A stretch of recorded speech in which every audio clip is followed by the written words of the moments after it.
往这边。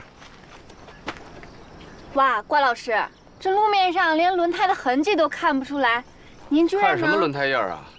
都看见车了。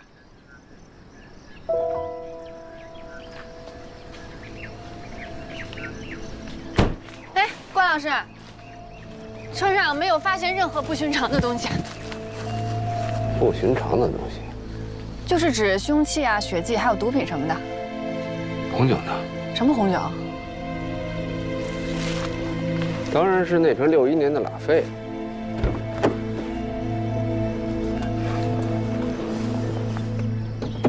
这钥匙插着，怎么仪表盘不亮啊？没油了吗？大灯开着呢。这电瓶没电了？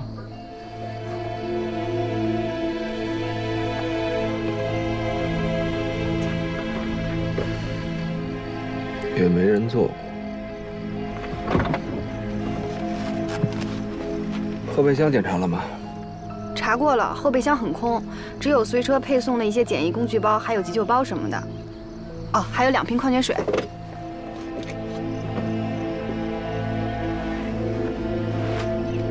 这是个望远镜。记住了，以后再描述这种东西的时候，叫它具备测距功能的单筒望远镜。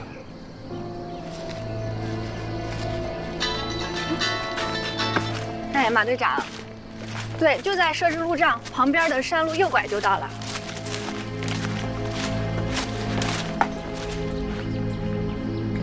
关老师，马队长就要到了，您看是不是先？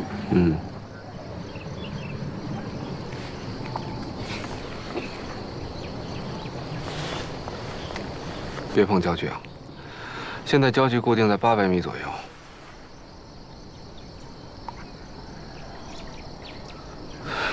那您的意思是，董乾就站在这个位置上，拿着这个焦距调到800米的、具备测距功能的单筒望远镜，肯定是在山谷前800米的某个位置上，能看到些什么，对吧？你们警校教不教数学的？咱们现在所在的高度大概是100米左右。如果这800米算作三角形的斜边的话，那么底边的实际距离是730米左右。可是这样也不能说明咱们前方山谷里730米距离这条线就一定有些什么呀？没错，也不排除他跟咱们玩了一次没有保险锁的蹦极，这搜山啊是避免不了了。搜山？当然，既然他弃了车，就只剩下徒步跋涉和跳崖这2种选择。你不是说他没拿矿泉水吗？这人呐，走不远。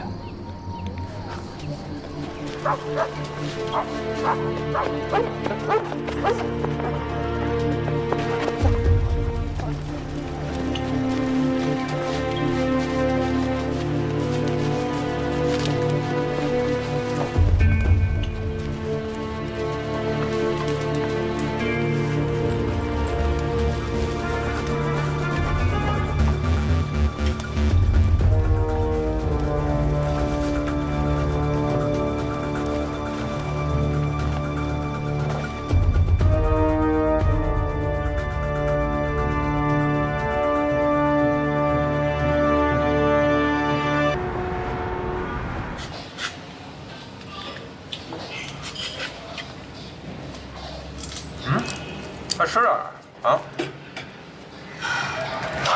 怎么，还有视线不好看？您还真是尊老爱幼啊！跟我吃顿饭连烟都不抽了。确实没顾得上啊。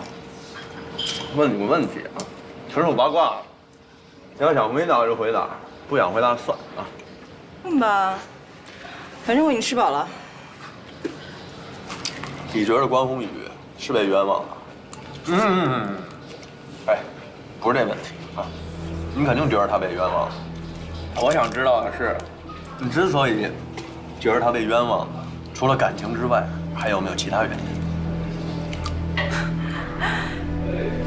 为什么问这个？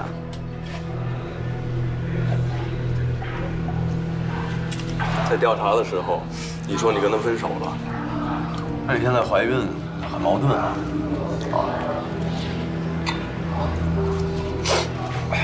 阿南，案件的第10页，你拿走的吧？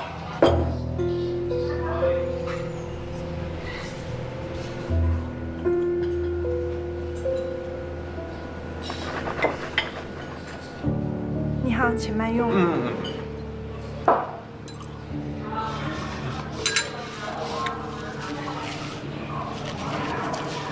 我不能说一定是你包庇他，但我想知道的是，你也好，老关也罢，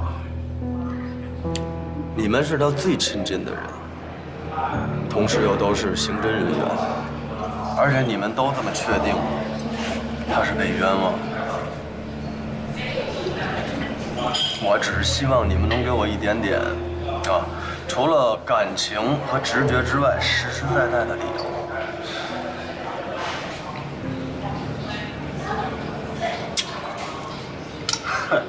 说来也可笑啊，唯一给了我一点线索和可能性是关宏宇本人。本人？哎，你说我是信呢，我还是不信呢？你见过宏宇？哎，老关，你那边怎么样啊？那姓董的找着没？我说你怎么还在京港啊？我刚把申请交上几家，那得有时间批啊，是不是？而且持枪跨界押送犯人的，公安部是要点头的。我跟你说啊，这胡强早来晚来已经不重要了，你让亚楠接一下电话。哎呦喂，你怎么知道我们俩在一块儿了？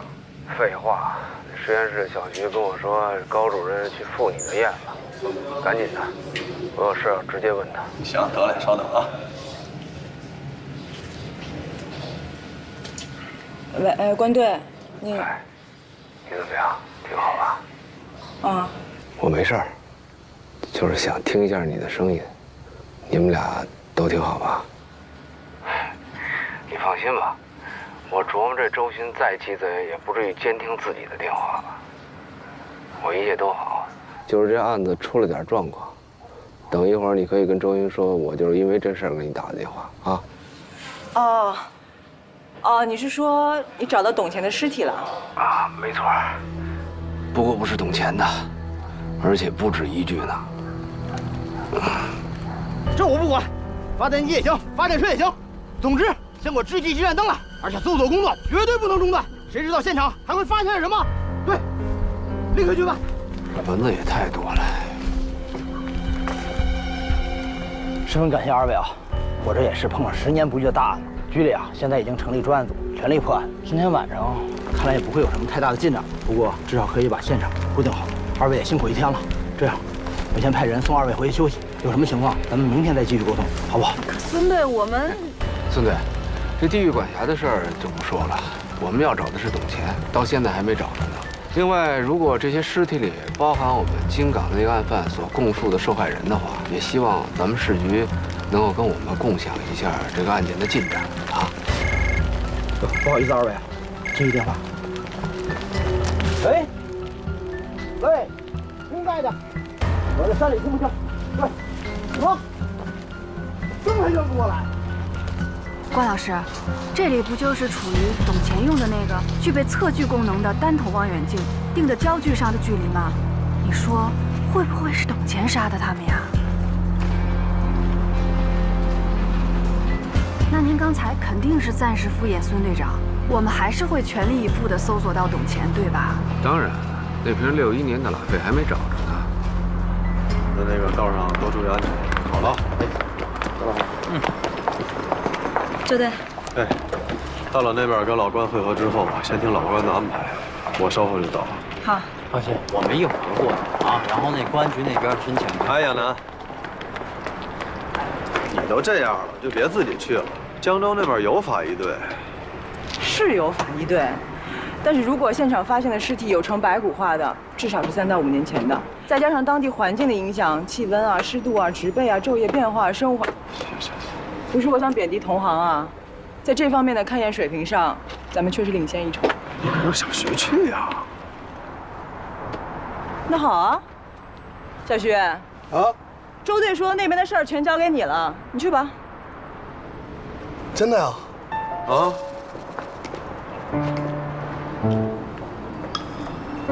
不行，周队，我哪能行啊？不行，高主任，我是不行。不行啊？不行。行了，你之前不是刚跟我说过吗？大家都是干刑侦的，干活吧。行吧，行吧，啊，自己小心吧，啊。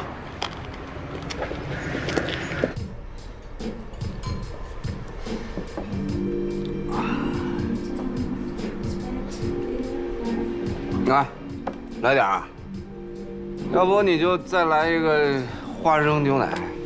不用了，我吃花生过敏，一吃就长痘痘。啊？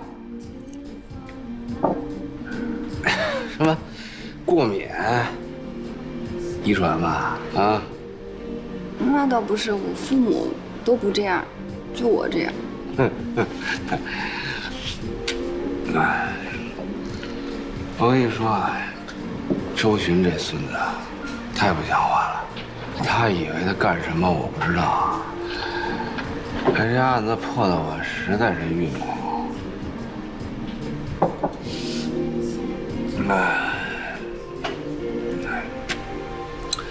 不管怎么说，你是信任我的，对不对，书童？当然了，关老师，我肯定是最信任您的。哎，关老师，关老师的，听着生分。咱们现在是工作以外的时间，叫我哥。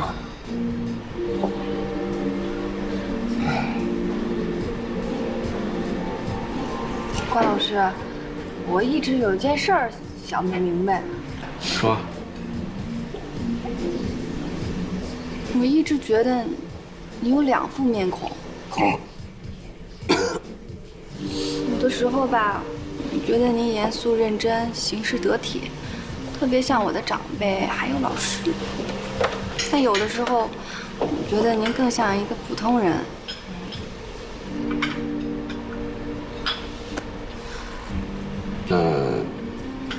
也更喜欢哪一个我啊？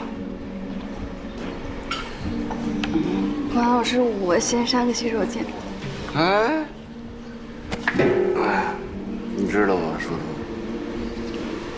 我早就想告诉你了，只有你能看见我的另一个。关老师，我队里增援就要到了。关老师，我先回宾馆写报告了。哎，我等会儿回去陪你啊。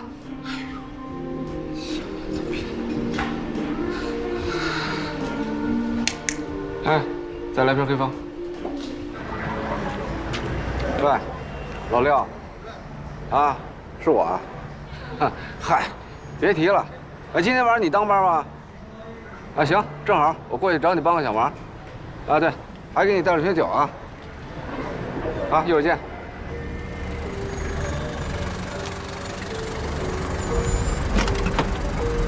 麻烦您南山。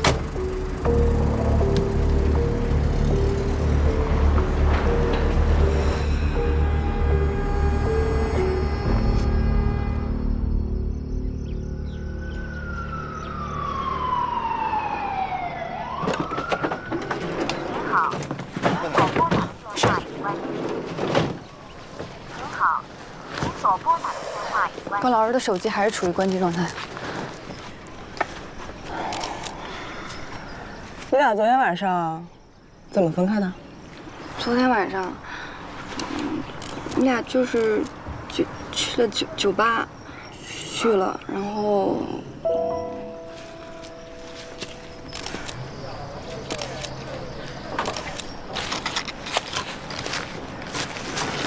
昨天晚上怎么着人家小姑娘了？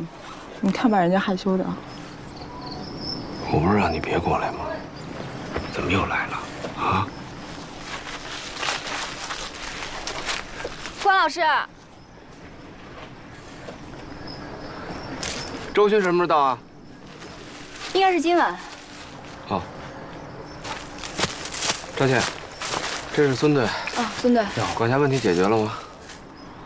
公安部已经做出了指认管辖的确认函，应该这2天就会过来。希望我们2市的刑警通力合作，早日破案。好的。走。哎，公安部有那么快吗？大家总不能白来吧，让周队圆个谎呗。小徐，干活吧。好嘞。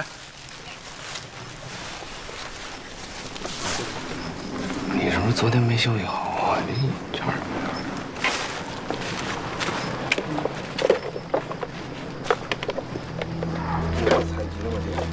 暂时没有。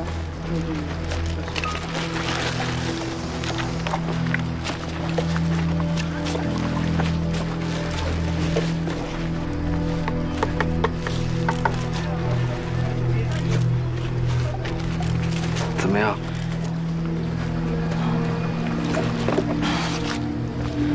这5名被害人的死亡时间大概分布在4年间，死亡时间相应递进。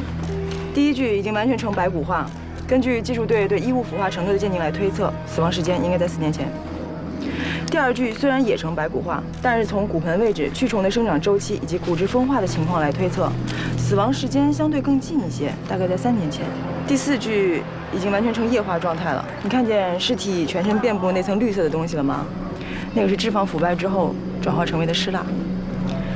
最近的这具相对还算新鲜，虽然遭到昆虫和野兽侵蚀的情况比较严重，但是从指甲脱落的情况来看，死亡时间不超过3周。哎，那中间这具呢？中间这具软组织已经风干了，而且你看，左侧颅骨有处凹陷。凹陷，这是胡强敲死那个？准确的表述要去掉那个“死”字儿。被害人舌骨断裂，更像是被勒死的。难道胡强把他干倒了，另外有人杀了他？4年间5个人，咱们得会同江州警方查一下这些年的人口失踪记录。4年的失踪记录啊，这下可有的查了。所有的死者从骨骼判断全部都是男性，而且是16岁到20岁的青少年，都是小鲜肉。哎，周雪，周雪，我的意见是，现在的情况下，你最好别离开井冈。关宏宇是通缉犯，江州这边也得破案。咱们是刑侦支队，不是他关宏宇的专案组。再说这边有你，肯定没问题。啊。对了，叶方舟那边怎么样？那个混蛋呐，他离开支队就把手机号码给换了。拨打过他其他曾经用过的电话呢，也都停了。那你闺女的手机没停吧？哎，什么意思啊？老揪着这个？不是，你看看啊，叶方舟恰恰这个时候联系周书彤，不像是偶然。无论出于保护你女儿，还是查到叶方舟背后的秘密，我都建议你跟进一下。行，我先走了啊。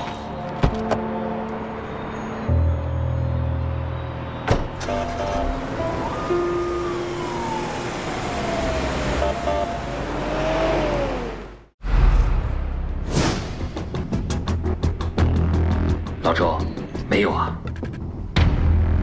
我有办法。我被拉进了一个500人的单身群，约定好了，谁结了婚就要退群。3年后，我当了群主。他刚才说什么？他说他是群主。他是群主啊？他当了群主了。超搞笑的视频，超恶搞的段子，和脑洞大开神评论、神套路，尽在最右 APP。没事儿，千万别下最右 APP。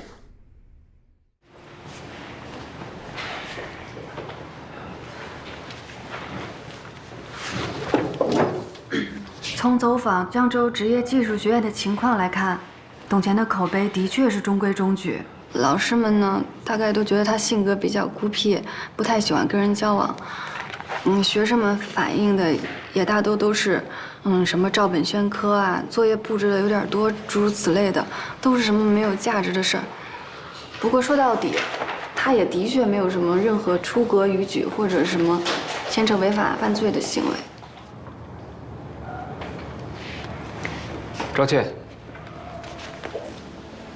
从我们委托沈阳铁西支队走访的情况来看，董乾在永旺化工厂任职期间，曾有过不止1次猥亵甚至是性侵男性青年职工的劣迹。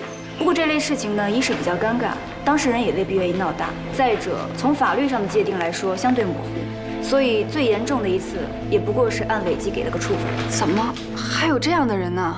再后来，化工厂发生泄漏，包括董乾在内，在岗职工幸存的一共有6名，每个人赔偿金是27万。董乾拿了赔偿之后，就离职迁居到这儿了。27万？那他东华园小区的房子，我查过了，总共是42万6，房子是按揭买的，还有一半现在还没有付呢。月供多少？1800。他那辆车至少20-30万吧？那辆车也是贷款买的，月供是2000。等会儿，他在学校的工资是多少？这个呀，我问一下。好话不嫌多，你继续忽悠江州的警方，让他们抓紧找这个董乾，无论如何先把人找出来。好。董乾在技校的工资，再加上津贴补贴，总共每个月能拿到4600，但是刨去他3险1金，还有7、7、8、8的，他只能拿到手的也就3000出头而已。然后他还要每个月交3800的贷款，然后他还有闲钱去古玩城淘货。别忘了，还有拉菲。照这么说，董乾真的是活得很奇怪啊。查清楚这个董乾除了工作之外还有别的收入来源没有，然后让沈阳警方配合走访一下他的父母，搞清楚他家庭的经济状况。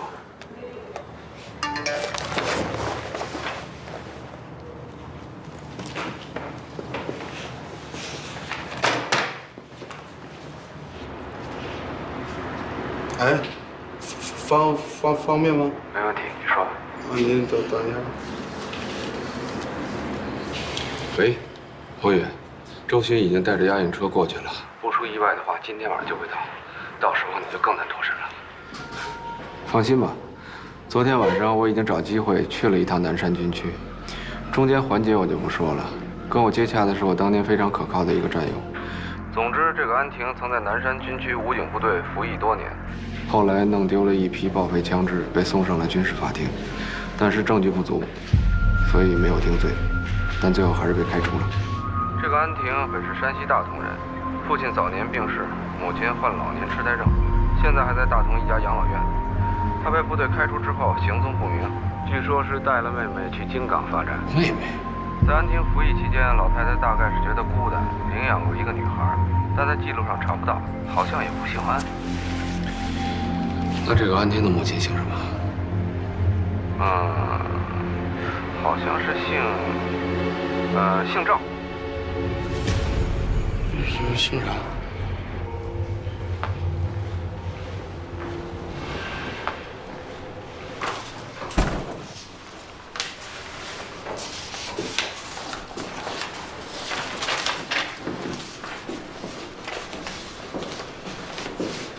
哦，对了，小徐，哎，小周好像找你呢。好，我去看看。对。怎么样？结果出来了吗？1号被害人，他在肋骨下方我们发现了多处刀痕，经过初步诊断是遭利器戳刺致死的。2号被害人的刀痕在颈椎前方，也就是说很有可能被一刀戳穿了脖子。3号跟4号被害人很像，都是遭勒颈致死的。去除表面的湿蜡之后，我们甚至还能模糊地看到颈侧的勒痕。5号被害人是被溺死的。我们在肺腔提取的水质样品，怎么老觉得跟你一本正经的聊案子那么搞笑呢？什么意思啊？是不是觉得我改邪归正以后，这魅力值大减呢？对了，关于死亡时间更确切的认定，我还需要去趟现场，找一些关于气温、湿度以及生物环境相关的检材。既然您来了，能不能陪我去趟现场啊？我想拦也拦不住啊！哎，你得注意一下身体啊。知道。关老师，周书彤没找我呀？啊，是吗？那可能我听错了吧？没事，你先忙吧。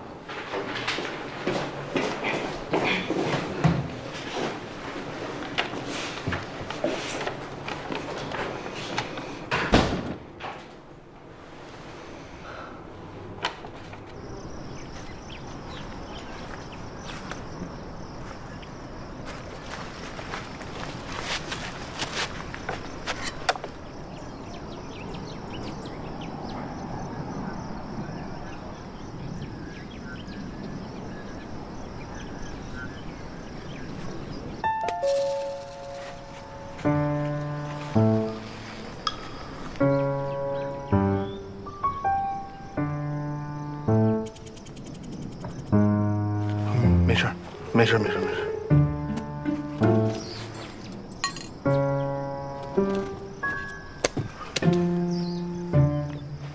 姐，有东西砸着我了。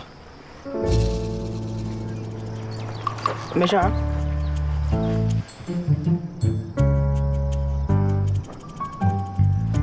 谁？姐，我上个厕所。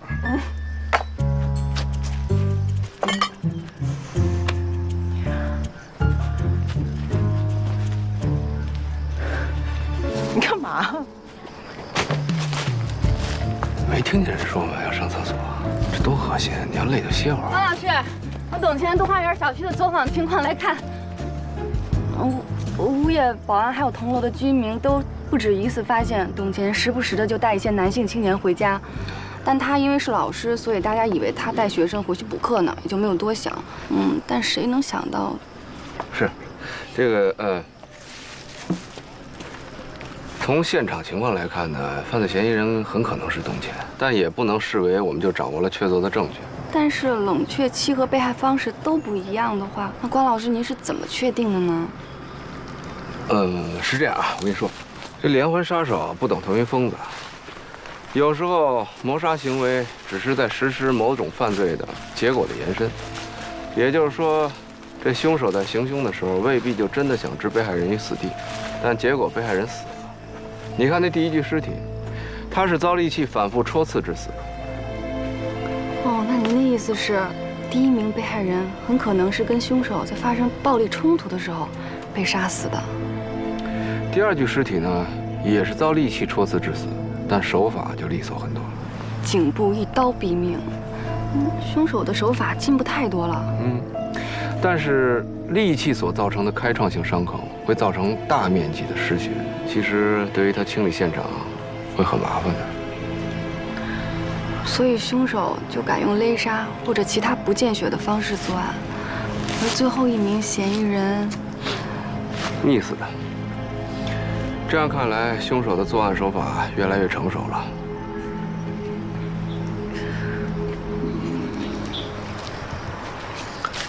关老师，昨天晚上，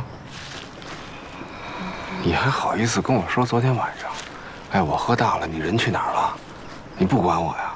你跑哪儿去了？等我醒过来，我在街上飘了一宿，你知道吗？这天亮了我才赶过来的。你可真够仗义的。那关老师，那您是不是都不记得您昨天晚上说过什么了？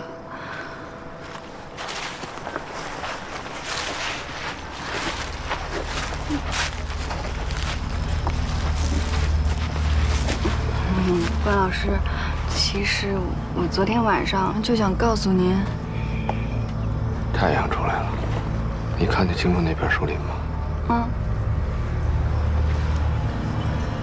什么树长那样？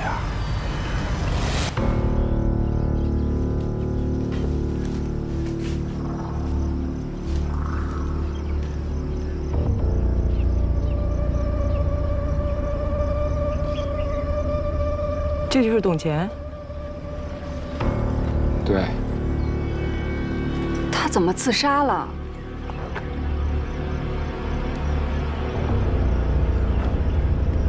那边61年的红酒呢？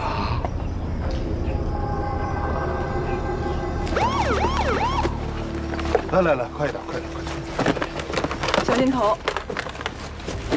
慢点。来，姐。灯。兄弟。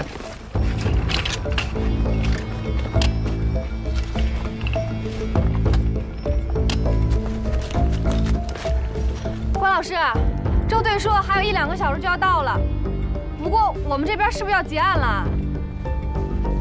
走吧，过去看看。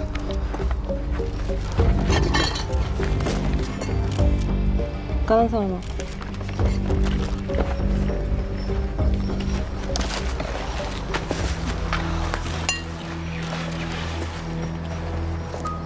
应该是自杀。应该是。不用那么咬字呀。从初步状况来看，没有发现与自杀相悖的证据。他是用拖车绳上吊的，绳索与勒痕相吻合，勒痕周围没有发现2次创伤，也就是说，董乾窒息死亡是一次性勒紧的结果。而且伤口中的纤维看上去和上吊所用的绳索材质差不多啊，不过这部分还需要技术队进一步去确认。最关键的是，在他脖颈勒痕伤口处前后左右的多处淤伤和外表皮擦伤的情形判断，完全符合上吊死亡的特征。舌骨断裂，颈椎脱臼，下颌骨单侧脱臼。啊，另外，四肢肌肉扭曲的状况完全符合上吊后身体悬空挣扎的情形。他什么时候死的？应该是48小时之内。现在尸僵已经消失了，他全身上下都非常柔软，啊，和肝温显示的死亡时间也差不多。照你这么说，他确定是自杀了。啊，你这么一说，好吧，可能我刚刚的描述有点不太准确啊。我基本可以断定董乾是上吊死亡。至于有没有人拿枪指着他，垒好石头，系上绳索，然后再套在脖子上，一脚踢开这些支撑物，就不是我能告诉你的。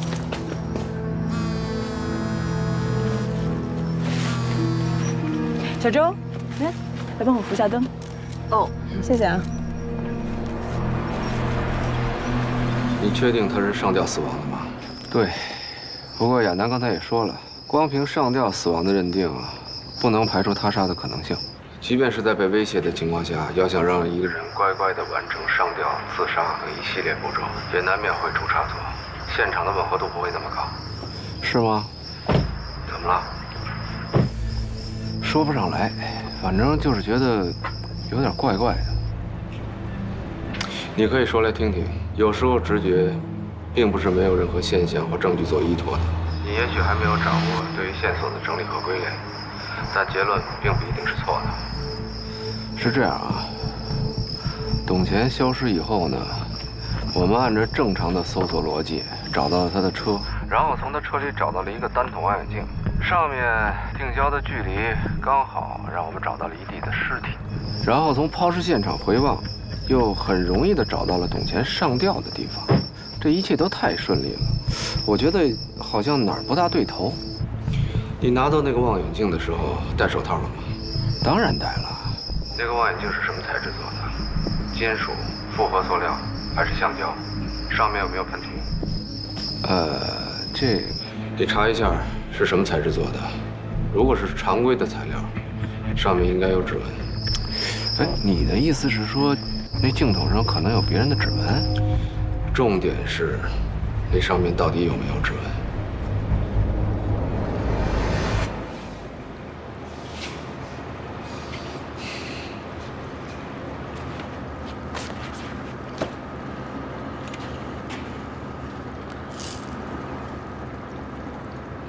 哎，带那么多东西干什么呀？轻装前进，知道吗？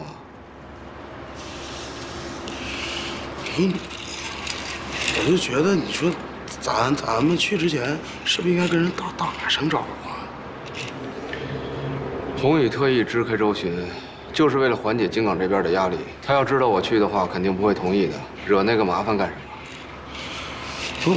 不，我就觉得我思前想后啊，你想不想听听我的意见？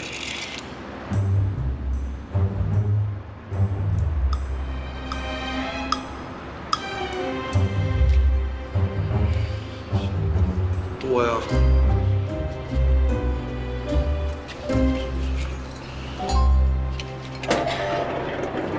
郭队，人押过来了，下来。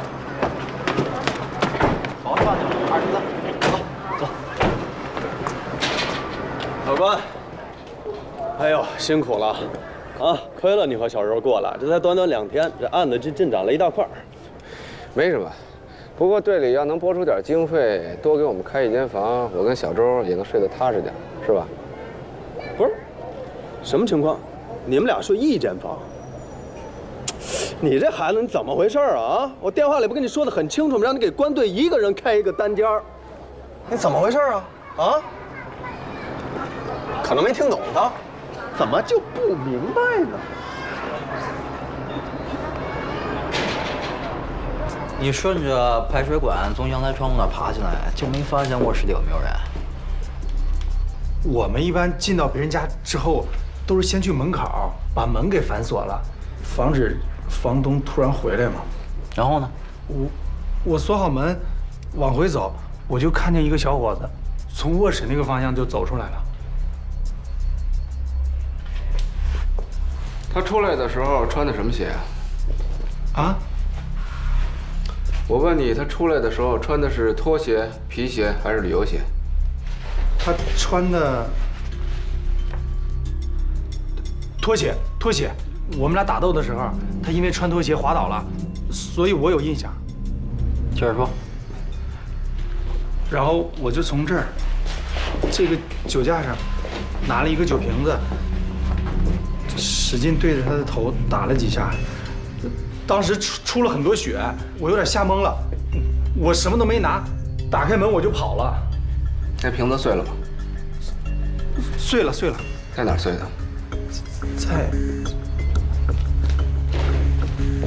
就在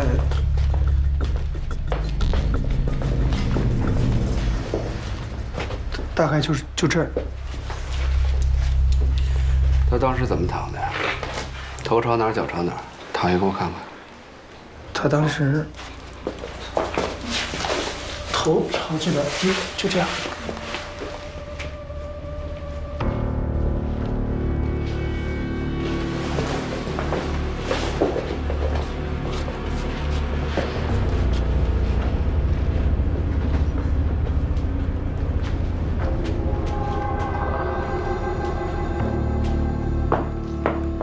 怎么着，老哥？这地板被换过？我看这地板缝隙之间颜色差不太多，应该没被调换过吧？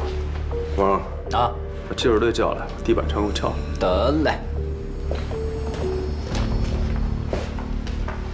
朱队，这是我们总队的李队长，新来的朱队。李队长你好。你好，你好，请坐吧。哎，好。我们沿着江州职业技术学院的方向跟进调查，发现最近遇害的4号、5号被害人都是该校辍学的学生。2位受害人生前都或多或少受到家庭的影响，导致耽误学业，平日里结交了许多的社会上的闲散人员。从东花园小区保存的监控视频里我们已经查到了最后一名被害人和董乾共同进入东花园小区的记录，时间上和法医给的死亡时间基本上吻合。此外，我们也在对近些年这个范围特征内的失踪人口报案进一步筛查，相信很快就能锁定所有受害人的身份信息。周队，您这边哦，这儿资料，我们在胡强指认的地板下面发现了血迹和红酒残留。他在2年前的9月15号入室行窃，并且伤害了一名男青年的犯罪事实已经被证实了。再联系咱们两边的法医对3号受害人的检验的情况来看呢，3号受害人和这个男青年很可能是同一个人，但是3号受害者是死于舌骨断裂。说白了吧，也就是被勒死的，并非胡强所为，应该另有其人，或者很可能是董乾干的。这儿，目前案件勾勒出来的大概情况是，董乾作为曾经在沈阳多次猥亵乃至是性侵多名男性青年的潜在犯罪分子，移至到江州以后，不止一次的诱骗辍学、无业，甚至是有类似境遇的青少年到自己家中实施性侵害。我们有理由相信，更多的受害人没有遭到杀害，只是没有报案。哦，另外我们官队认为这个案子还有一些疑点。官队，